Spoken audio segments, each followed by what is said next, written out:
Olá pessoal, tudo bem com vocês? Espero que sim.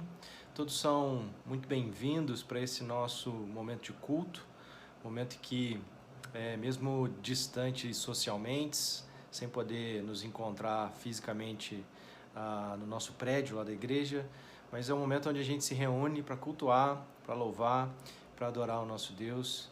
E é muito bom poder estar com você nesses momentos e eu espero que você participe conosco de tudo que a gente vai fazer aqui.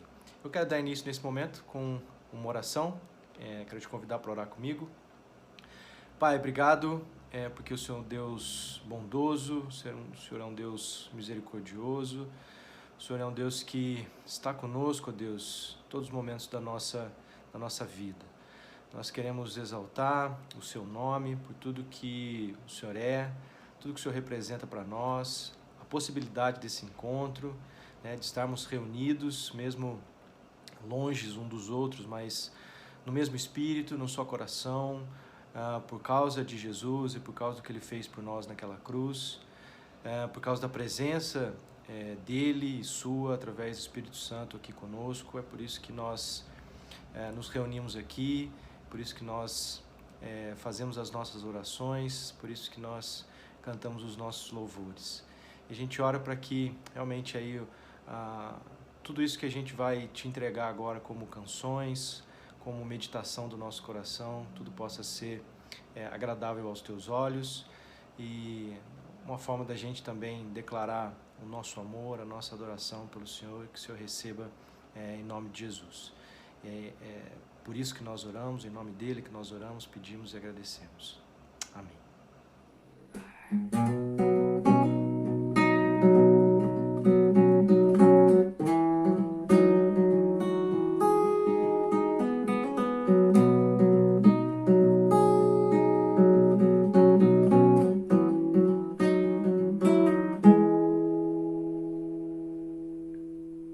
No princípio era aquele que a palavra estava com Deus e era Deus. Por meio dele, Deus fez todas as coisas.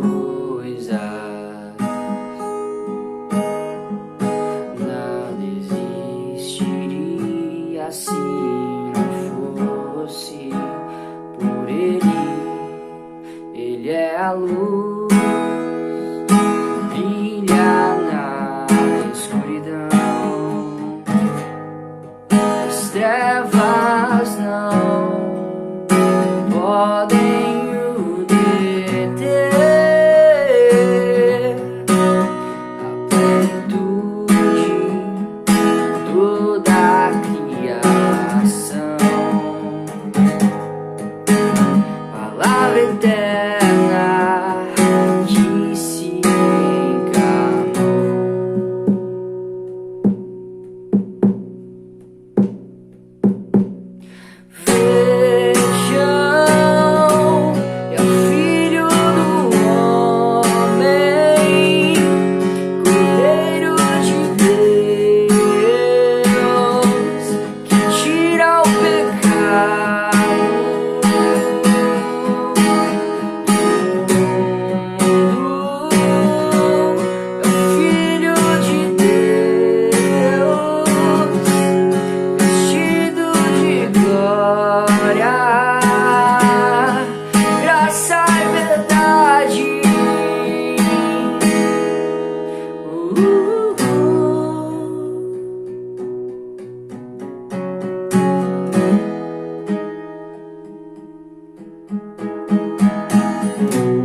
queremos só amor, só coração, usando as diferenças para demonstrar a multiforme graça de quem sabe amar.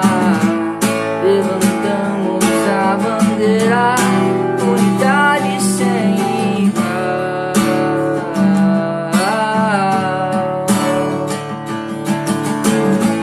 Derrubando as fortalezas, avançamos contra o mal. Faz-nos como tu és, com Pai, queremos refletir a tua paz. Faz com que o mundo veja em nós o reino de justiça e amor.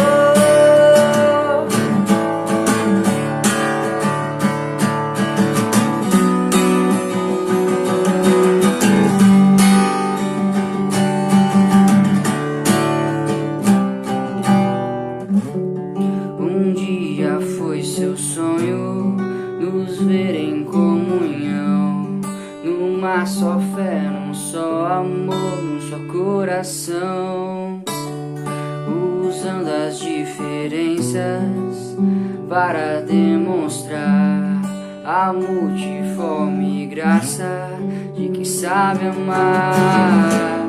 Levantamos a bandeira, unidade sem igual.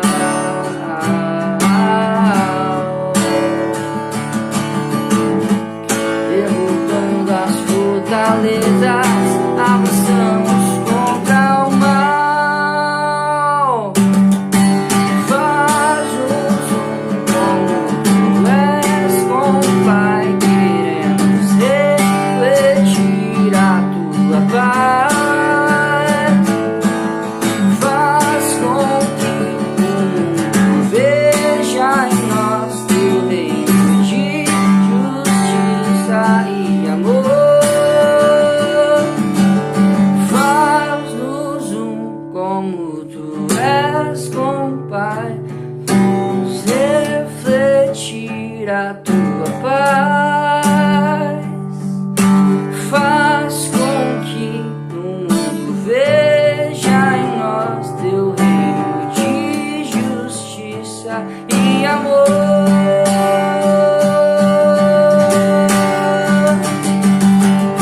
Faz-nos como tu és, com Pai, queremos refletir tua paz. Faz com que o mundo veja em nós teu reino de justiça e amor.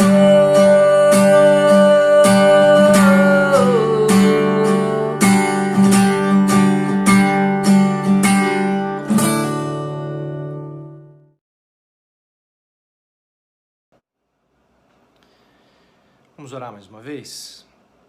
Senhor, que o Senhor esteja agora conosco nesse tempo de meditação, que o Teu Santo Espírito possa falar ao nosso coração, que o Senhor possa trazer uma mensagem que realmente nos motive, nos encoraje, nos ajude, Deus, nessa tarefa prazerosa, mas difícil, de vivermos unidos, ó Pai, para a honra e glória do nome de Jesus. É no nome dele que oramos. Amém. Queridos, na semana passada a gente falou um pouquinho sobre isso, né? E pensando no que a gente falou, eu disse como que realmente o jeito de pensar das pessoas, né? O jeito de pensar mais comum que a gente vê no mundo hoje tem levado o mundo cada vez mais a valorizar o indivíduo, né? O que é o individual, as escolhas, os valores, né? Tudo é baseado no que eu penso, no que eu sinto, na minha percepção de mundo, na minha percepção de vida, eu brinco, né, eu tô conversando às vezes com o pessoal lá do louvor, que as músicas, né, cantam eu o tempo todo, né? É tudo a respeito da pessoa e do indivíduo ao invés do coletivo, né? E aí talvez o máximo de coletividade que a gente experimente assim realmente fora do indivíduo tá dentro do núcleo familiar, né? A pessoa valoriza a família, protege a família, tá certo que briga ali também em família, mas o núcleo familiar talvez seja o mais próximo de uma coletividade que a gente consegue perceber, né? Sendo que, na verdade, toda a sociedade que a gente vive é um coletivo de pessoas, é um coletivo de famílias, inclusive, né? E tanto as famílias quanto os indivíduos deveriam considerar, né, essas escolhas coletivas na hora de tomar suas decisões. Uma das talvez um dos pontos que a gente pode destacar que essa pandemia mostrou para nós é como realmente as pessoas têm dificuldade de pensar no coletivo, né? Por quê? Porque o andar de máscaras, o distanciamento social é uma preocupação muito maior com todo um coletivo do que com o próprio indivíduo, né? Covid é uma doença que não tem uma mortalidade alta, é uma mortalidade baixa. O problema é que ela é muito contagiosa, e aí todo o isolamento, toda a proteção para evitar que muitas pessoas peguem ao mesmo tempo para não lotar os hospitais. Então, as medidas de higiene, de proteção, claro que são para o indivíduo, para a minha vida, para eu tomar conta, mas elas se fazem muito mais necessárias dentro de um contexto social, dentro de um contexto coletivo, do que individual. E aí a gente vê várias pessoas, né, não respeitando o distanciamento, não respeitando o uso de máscaras, o comércio funcionando normalmente, né, como se nenhuma pandemia estivesse acontecendo, as pessoas indo para lazer e entretenimento em aglomerações, né, tudo isso para nós revela como que realmente existe essa dificuldade de se pensar no coletivo, valorizando sempre o que é mais importante, que é o indivíduo. E a ideia de Deus, quando criou a humanidade, não foi essa, né? Deus sempre pensou na coletividade, porque coletividade ou comunidade é a essência de quem Deus é, né? Nós vemos nas Escrituras claramente os autores que foram inspirados aí por Deus para escrever a Bíblia, as Escrituras, correlacionando intimamente a figura de Deus, né, do Jeová lá do Antigo Testamento, do Deus de Israel, com a pessoa de Jesus, e Jesus vinculando tudo isso com a presença deles através do Espírito Santo. Então, todas as vezes que a gente fala de Deus, a gente está pensando em Deus, que a gente chama de Deus o Pai, Jesus, Deus o Filho, e o Deus Espírito Santo. E todos eles, para nós, são Deus. Então, Deus, ele é uma coletividade que se expressa de maneiras diferentes na história, na nossa vida, e por ser uma coletividade, eles criaram a humanidade para também ser uma coletividade e participar da comunidade que o próprio Deus é. Então, nós somos feitos, sim, para viver em sociedade, né? Não é só uma questão de definir a nossa identidade, não é só uma questão como a psicologia define. Tudo isso, sim, faz parte da construção da nossa identidade, mas ele é muito mais profunda do que isso, né? Nós somos criados para sermos seres coletivos, porque Deus queria que nós fizéssemos parte dessa comunidade que Ele é, né? Então, é o nosso relacionamento íntimo com a comunidade divina e os nossos relacionamentos interpessoais como humanidade, tudo isso entrelaçado, tudo isso em comum, é o plano, ou era a ideia de Deus ao criar toda a humanidade, para que a humanidade pudesse desfrutar dos prazeres, do deleite que o próprio Deus tinha nesse relacionamento entre si. Ele queria que a humanidade participasse disso em livre amor, né, em livre concordância para se relacionar dessa maneira. Mas, infelizmente, a humanidade rompe esses laços com Deus e a humanidade deseja viver a vida fora desse relacionamento, né, fora dessa comunidade divina. E aí a gente vê como que, ao romper os laços com o seu Criador, que as Escrituras contam pra gente lá na história de Adão e Eva, tomando do fruto da árvore proibida e toda culminando na rebelião humana, né? Então, quando a humanidade rompe com o seu Criador, a gente vê também que todos os nossos laços, né, os nossos relacionamentos são todos afetados por isso que os nossos relacionamentos são difíceis, por isso que os relacionamentos são truncados, por isso que tem briga, inveja, ciúme, violência, assassinato, opressão, enfim, tudo isso que a gente vê, a própria humanidade infligindo sobre outros seres humanos, né? E aí não precisa ir muito longe, tá, gente? O fato das vezes a gente não conseguir concordar em determinado assunto, às vezes da gente virar a cara um para o outro, não querer conversar, marido e mulher que às vezes não se entendem, não se dialogam, pais e filhos que têm dificuldade de se relacionar, tudo isso é fruto desse rompimento e tudo isso é fruto dessa separação. Com tudo isso em mente, eu quero ler para vocês aqui um texto da carta que o apóstolo Pedro ele escreve, e ele escreve uma carta circular para as igrejas ali do primeiro século, né?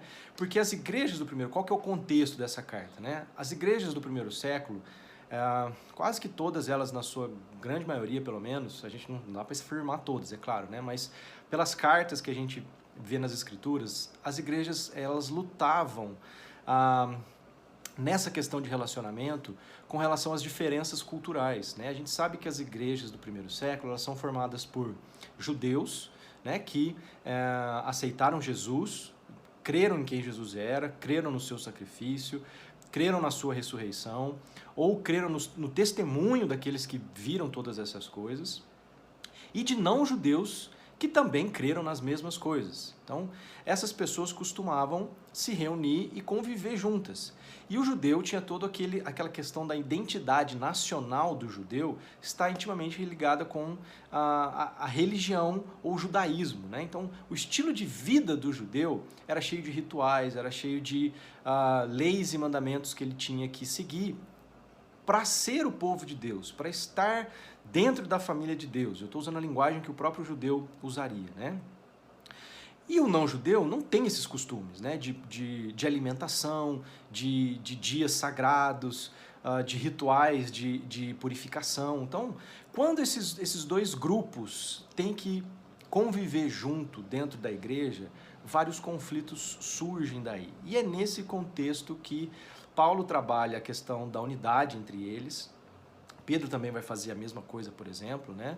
Para resolver esses conflitos. E hoje a gente pode trazer para o nosso contexto, porque a gente não tem grupos brigando, mas a gente tem famílias, a gente tem indivíduos, né, que não funcionam como os grupos deveriam funcionar dentro da igreja. E Pedro diz mais ou menos assim, capítulo 1, versículo 21 e 22, da primeira carta de Pedro.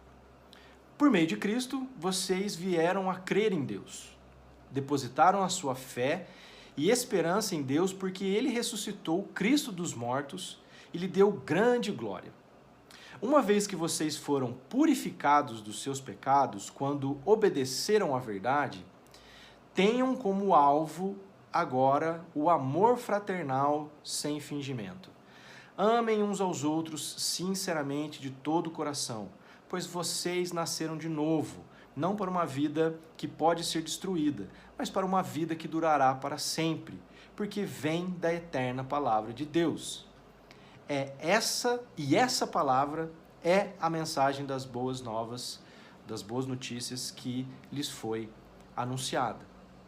A ressurreição de Jesus dos mortos, Jesus ter voltado à vida 3 dias após ser crucificado pelos romanos, é para nós esperança, porque isso aponta para essa realidade desse mundo que é quebrado, né? Desses nossos relacionamentos truncados sendo renovado, ou seja, é como se fosse uma segunda chance, né? Jesus morrer e ressuscitar aponta para essa realidade quebrada, né? Os relacionamentos quebrados sendo deixados para trás.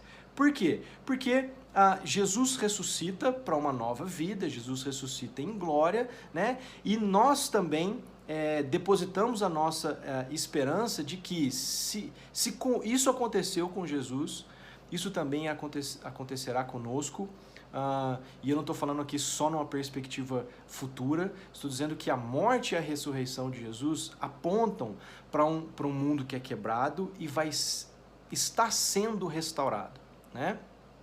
Porque nós somos chamados realmente para uma nova vida, ou um novo estilo de vida, e aí eu gosto muito dessa palavra que Pedro usa, né? Que o alvo principal é o amor fraternal. E esse amor fraternal é aquele amor que existe entre irmãos, né? Não é, porque a Bíblia faz diferença, né? Entre tipos de amores, né? Eles chamam de amor, o amor que Deus tem, esse amor que é sacrificial, é um amor de entrega.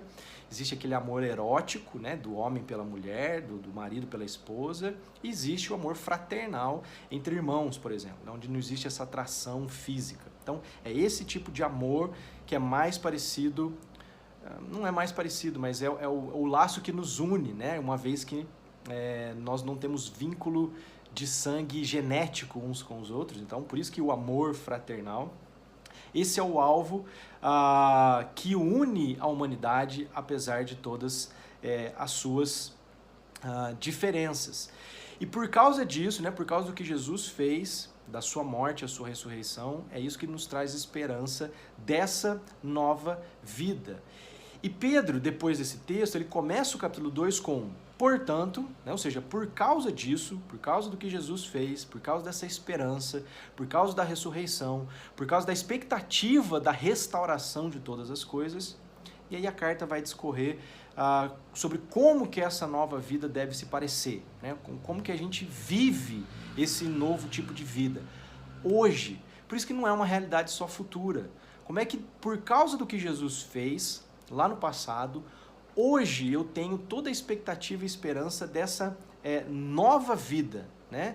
Uma vez que eu creio que Jesus é Deus entrando na nossa história, se oferecendo na cruz para pagar uma dívida que eu tenho com o Criador. Por quê? Porque a humanidade destruiu o mundo que é criado, porque esses nossos relacionamentos de violência e opressão não era para ser assim, ou seja, nós temos uma dívida para com o nosso Criador pela maneira como toda a humanidade vive a sua vida. E essa dívida é paga por Jesus naquela cruz. E essa ressurreição de Jesus depois me aponta para essa nova realidade, para essa nova vida que não precisa estar atrelada aos traços e marcas do estilo de vida da rebelião. Porque o estilo de vida da rebelião humana é marcada pelo truncamento nos relacionamentos, pelas dificuldades de diálogo, pelo egoísmo, pelo individualismo. Então, essa nova vida para a qual a ressurreição de Jesus aponta e enche o nosso coração de esperança, é o que me faz crer que sim, existe uma forma diferente de viver, existe um mundo onde nós não mais precisamos viver esses relacionamentos truncados dessa maneira. E a dica de Pedro para nós, né, ou a palavra-chave, o grande pulo do gato dessa nova vida, é o que ele diz quando ele faz, o que ele quer dizer quando ele fala assim: o alvo, né, dessa nova vida é o amor fraternal sem fingimento entre vocês. Eu te incentivo depois a ler toda a carta, a primeira carta de Pedro, porque ele vai dar detalhes disso, ele vai aplicar tudo isso no dia a dia de como a igreja deveria viver. Então, leia para você entender o que eu estou dizendo, né? Mas vamos pegar como foco essa questão do Pedro, dizendo que tenham como alvo, né, esse amor fraternal, porque dentro de tudo que a gente está conversando, né, dentro desse contexto maior, dos relacionamentos quebrados, de unidade, né, de uma vida no coletivo, é que a gente encontra um texto que é bastante conhecido, que é o versículo do capítulo 2, versículo 9 do capítulo 2, aonde Pedro vai dizer assim: porque vocês são povo escolhido, reino de sacerdotes, nação santa, propriedade exclusiva de Deus. Assim, vocês podem mostrar às pessoas como é admirável aquele que os chamou das trevas para a sua maravilhosa luz. Eu não tenho tempo nessa mensagem para entrar em todos os detalhes e explicar todas as relações que essa frase que Pedro escolheu para colocar na sua carta se relaciona com toda a história de Israel, né, com todo o Antigo Testamento. Mas Pedro tem em mente aqui as profecias de Oséias, que dizia que por causa das transgressões lá dos termos da aliança entre Deus e Israel, Deus nem considerava Israel mais como seu povo, mas Deus teria misericórdia de Israel e renovaria esses laços, ou os renovaria como seu povo. Pedro tem em mente textos lá de Isaías e Êxodo, onde Israel ele é retratado como um povo, né, um coletivo de pessoas que vão funcionar como mediadores entre Deus e as nações. Isaías personifica, né, a figura de Israel no servo sofredor, que é a figura de Jesus. A gente entende depois que, na verdade, Jesus é que personifica Israel, né, sendo ele o mediador pleno entre Deus e a humanidade. E tudo isso está lá relacionado com aquela promessa, aquele pacto que Deus faz com Abraão, lá no comecinho da Bíblia, lá no Gênesis, dizendo de que ele iria abençoar todas as nações através da família de Abraão, e a família de Abraão acaba virando o povo de Israel, da onde vem Jesus, e por isso que a gente fala tanto desse povo. E a palavra que Deus usa, né, que a gente traduz na nossa Bíblia por pacto, por aliança, ela também é a mesma raiz da palavra conserto, e aí conserto com C, de consertar. Então, o pacto que Deus faz com Abraão está vinculado a essa ideia de renovar e restaurar tudo que foi quebrado com a rebelião humana que aconteceu e a gente vê descrito lá nos primeiros capítulos de Gênesis. Ou seja, tem a ver com o plano de Deus para restaurar todas as coisas. E quais as palavras que Pedro usa na sua carta, né? Povo, reino, nação. Percebe que todas essas palavras são coletivo, não é um indivíduo. Um povo, é um reino, né? São pessoas exercendo autoridade, ou é uma nação. Tudo isso, quando Pedro usa essas palavras, olha só que interessante. Pedro não está apenas conectando os seus leitores originais uns com os outros, mas Pedro está conectando os leitores originais dessa carta, eu e você, com todas as pessoas, todos os seres humanos ao longo da história que creram que Deus está agindo no mundo para consertar todas as coisas, consertar tudo que foi quebrado. Quando ele usa essas palavras, ele está nos conectando ao longo de toda a história da humanidade uns com os outros.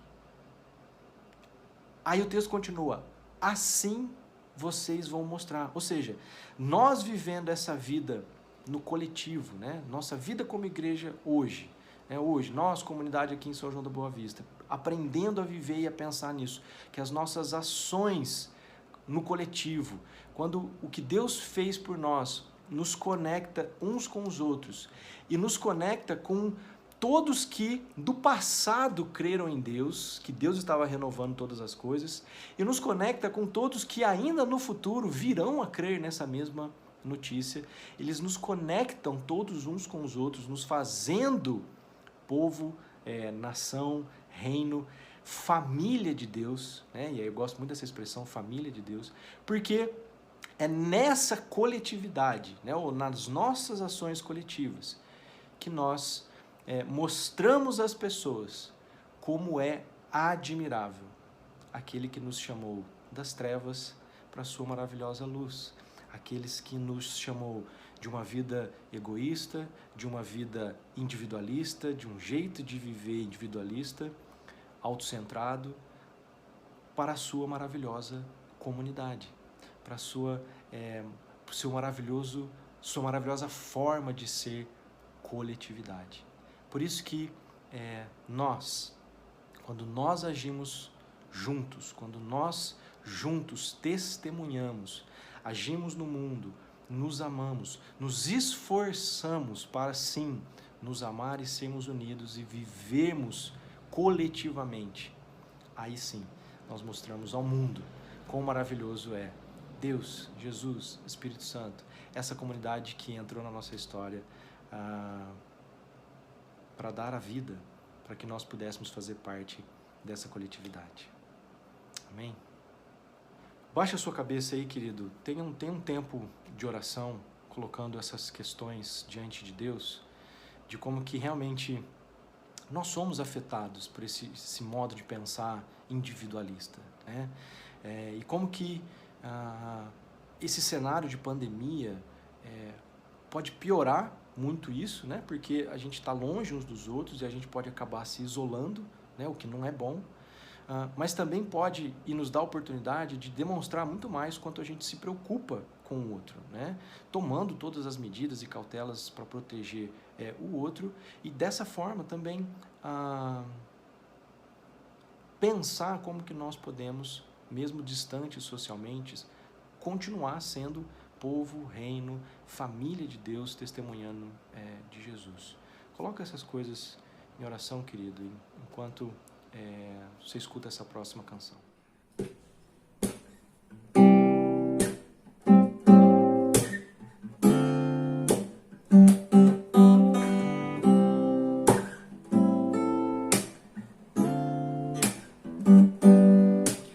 Como é precioso, irmão, estar bem junto a ti, e juntos lado a lado andarmos com Jesus e expressarmos o amor que um dia Ele nos deu pelo sangue do Calvário. Sua vida trouxe a nós a aliança do Senhor. Eu tenho com você, não existem mais barreiras em meu ser. Eu sou livre pra te amar, pra te aceitar e para te pedir, perdoa-me, irmão. Eu sou com você no amor do nosso Pai. Somos no amor de Jesus. Eu sou com você no amor do nosso Pai. Somos no amor de Jesus. A aliança do Senhor eu tenho com você. Não existem mais barreiras em meu ser. Eu sou livre pra te amar, pra te aceitar e para te pedir, perdoa-me, irmão. Eu sou com você no amor do nosso Pai. Somos no amor de Jesus. Eu sou com você no amor do nosso Pai.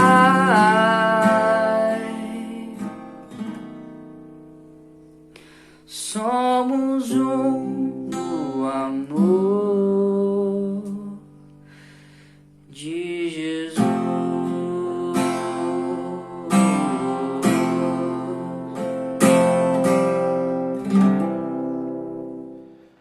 Pai de amor, Pai de misericórdia, nós queremos te agradecer, porque apesar da rebelião humana, o Senhor não desistiu de nós e o Senhor, por causa do seu amor e da sua fidelidade, decidiu consertar todas as coisas. Nós agradecemos porque o sacrifício de Jesus nos oferece essa oportunidade de falar com o Senhor, de interagir com o Senhor na nossa vida. E nós cremos que o Senhor está presente aqui conosco através do Espírito Santo, e isso é um privilégio, e é por isso que nós te agradecemos por esse plano maravilhoso que o Senhor tem.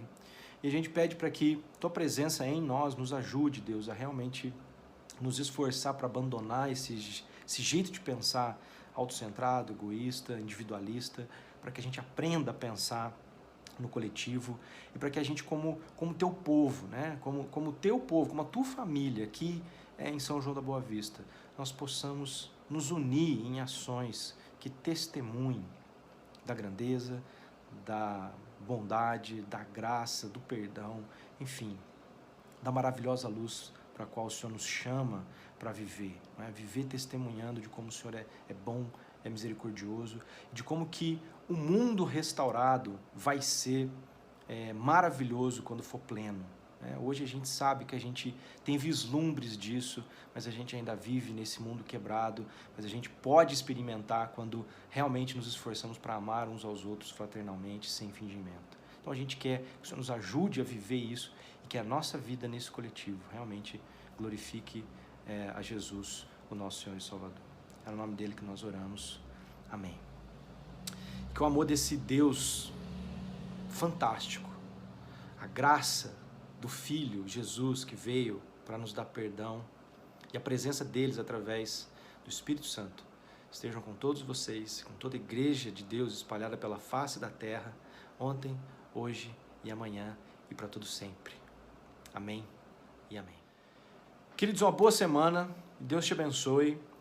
Na semana que vem, a gente vai colocar algumas instruções lá nos grupos de WhatsApp, mas semana que vem nós vamos ter novamente um encontro online através do Google Meet e nós vamos fazer como da primeira vez que nós fizemos isso, né? Nós estamos falando de família, nós estamos falando de coletivo e nós temos Jesus nos deixou um ritual e um mistério para a gente experimentar isso na prática, que é o nosso momento da ceia, né? Da Santa Ceia.